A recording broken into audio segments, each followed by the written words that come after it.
Welcome back to the Boot Tragedies. Okay, I said I was gonna do this, so we have to jump into it. It's 4 games into the season. The Saints are 2-2, and I'm gonna grade everybody on the roster A, B, C, D, F, or F minus for some of y'all. I don't think we've had nobody play that bad, but including the coaching staff. But we're gonna start on the offensive side of the ball. Everybody loves offense. We're gonna start off with no other than Derek Carr, since he's the first up on the list on this depth chart. And we're going to just rock out with Derek Carr. We're going to go to the stats. Game by game. Against Carolina, 19 for 23, 200 yards, 3 touchdowns, no interceptions. Great game. Against Dallas, another really, really good game. Against Philly, not so good. Against Atlanta, pretty mid as well. So, the first 2 games, he was sitting at an A+. The last 2 games, I'll give him like a D and a C. So, with all things, into consideration, looking at his stats for the year, in totality, hopefully we can see that. Right now, 72 for 100, 72 completion percentage, 824 yards, 6 touchdowns, 3 interceptions. If you multiply that by 4 plus a game, he's on pace for, 3,800 yards, maybe something like that. 26 touchdowns, 12, 13 interceptions. But that really means nothing. So right now, I'll give him a either C plus, B minus for the year. Like I said, those first 2 games, I'll give him a B minus because those first 2 games were really, really good. I think it kind of outweighs a little bit of the negative. So I'll give him a B minus to start the year for Derek Carr. Obviously, the backup quarterbacks haven't played, Jake Haener, Spencer Rattler, so they just don't get a grade. Now we go to Alvin Kamara. Looking at his stats, you can obviously see the stats for the first 4 games in the year. First 2 games, once again, really, really good. That's probably going to be a common theme for everybody on its offense. Last 2 games wasn't bad. Wasn't bad for him. Then we go to his receiving. Pretty good stats right there as well. Look at the fumbles, all zeros in there. So you really, really like that from your running back. Now let's go to his total. 80 carries, 362 yards, 4.5 yards per carry, 5 touchdowns. 17 catches, 174 yards, and a touchdown. So there's 6 touchdowns on the year, averaging 4.5 yards a carry. Like I said, if you multiply this by 4, he's on pace for about 1,300 yards, which would easily be a career high, and about 500 receiving yards. Actually more than 500 receiving yards, almost. 700 receiving yards probably. That's a really, really, really good year from Alvin Kamara if he was still on this pace. So I'm going to give him an A minus. He's been really, really good for the Saints.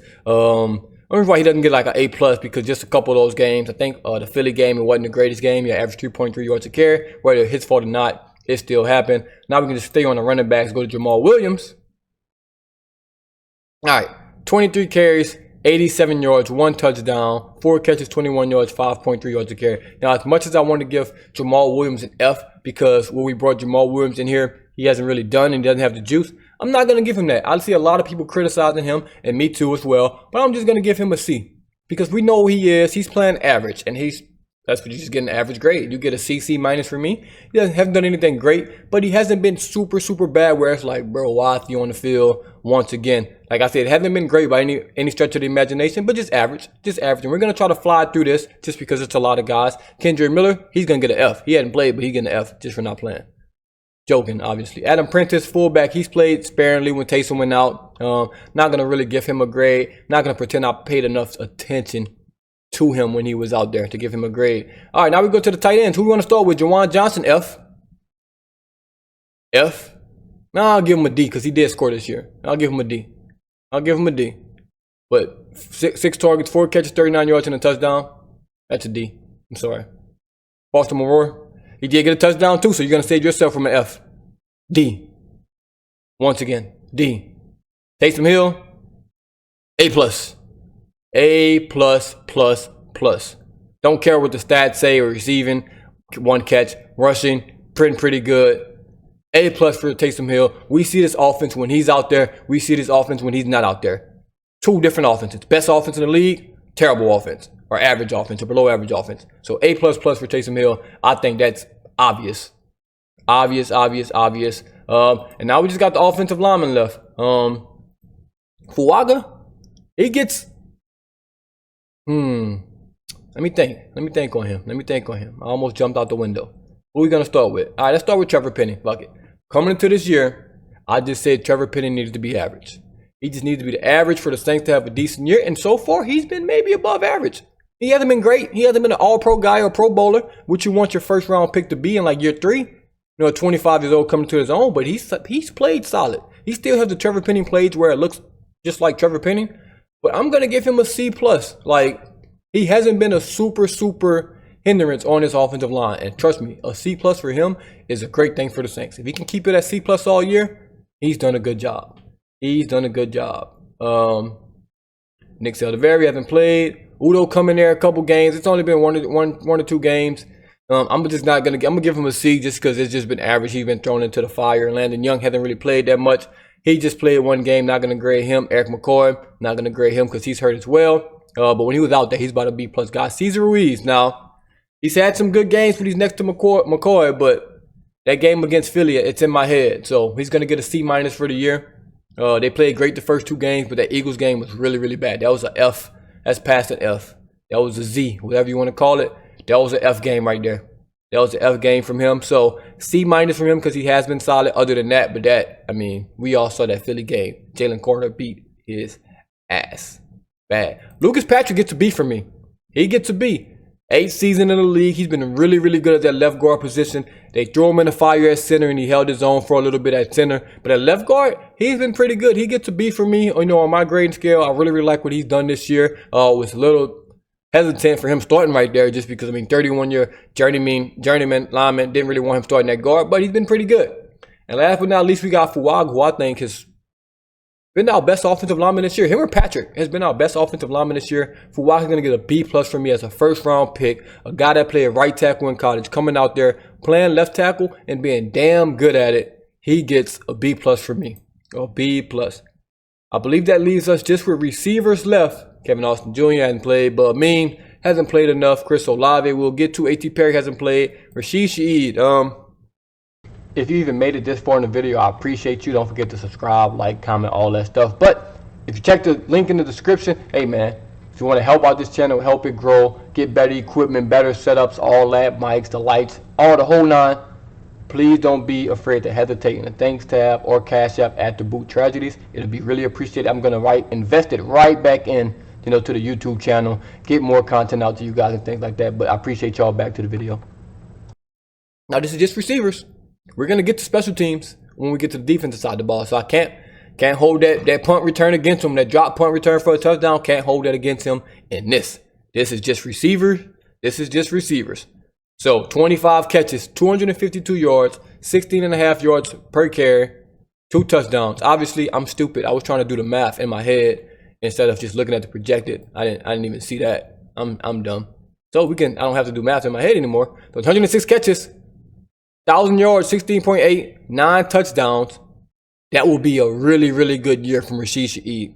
He gets an A- from me at receiver right now, but I think he's done a hell of a job. Like I said, can't count that special teams play against him. We're talking receiver only.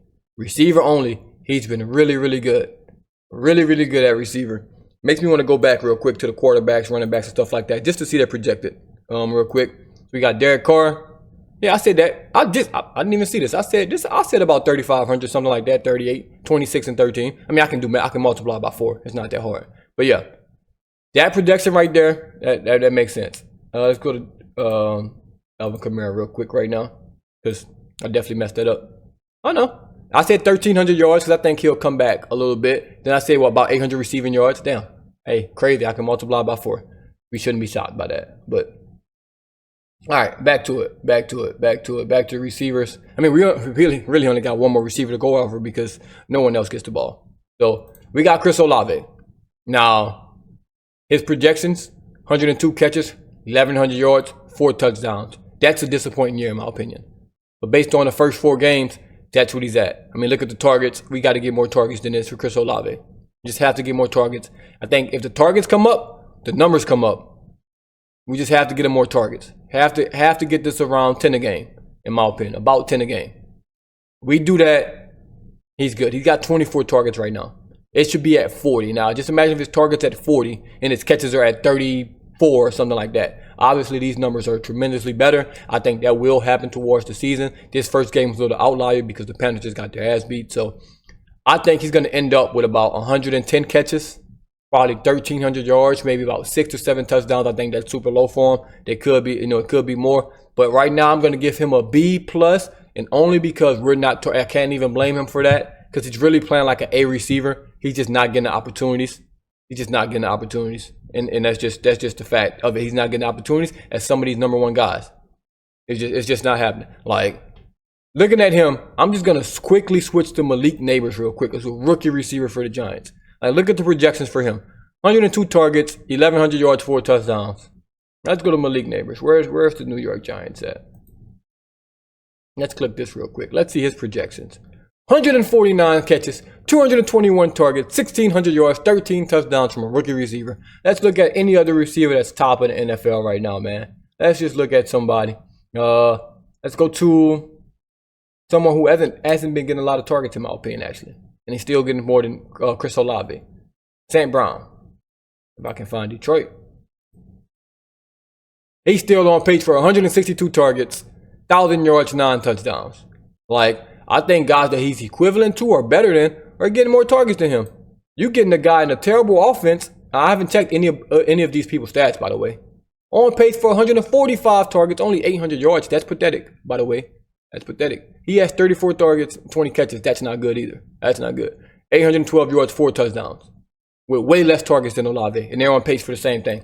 Like I said, I can probably go through this and find plenty of people. You can go to A.J. Brown, who's missed the game. So he's only obviously played one game, but that one game was really, really good with 10 targets, 5 catches, 119 yards. I mean, if he kept playing, obviously those numbers would be really, really good. So you can just go through the league and see the target share from receivers compared to Chris Olave, and it's just not the same. He needs to get more targets. He needs to do better. They need to do better getting him the ball. Like, look, you got a guy like, no offense to Jaden Reed, he's just not Chris Olave in my opinion. He's on pace for 1,400 yards, 9 touchdowns. Like, we have to get him more involved in the game, and I think he's an A+ guy. But I do think it's been really, really good from the offense. That we get Clint Kubiak. Can't forget about Clint Kubiak. He gets a B-. A B- just because, I mean, those first 2 games, that was past the A+. Like, that's an A++++++. That's an S for, like, superior, like, whatever you want to call it, for those first 2 games. Last 2 games, I think Philly gets like a D. In the last game, he gets like a C-. Maybe it's just a C. So that puts him at about a B- for the year. I think he's been really good. Obviously an upgrade, over Pete Carmichael. But a B- is really, really good for my OC. And I mean, that's a really good job. So I think that's the offensive grades. We're going to get to the defensive grades in a different video, and the special team's going to kind of clamp them together. Because I think I do got a lot more to say about the defensive guys than the offensive guys. Offensive guys been kind of self-explanatory, to be honest. But it's been a solid year from ups and downs. We got to get better, get back on the right track, like those first 2 games or something towards that, and we'll see what happens. But thank you all for tuning in once again, and as always, this is DaBootTragedies. I'm out. So one last time, let's make it the greatest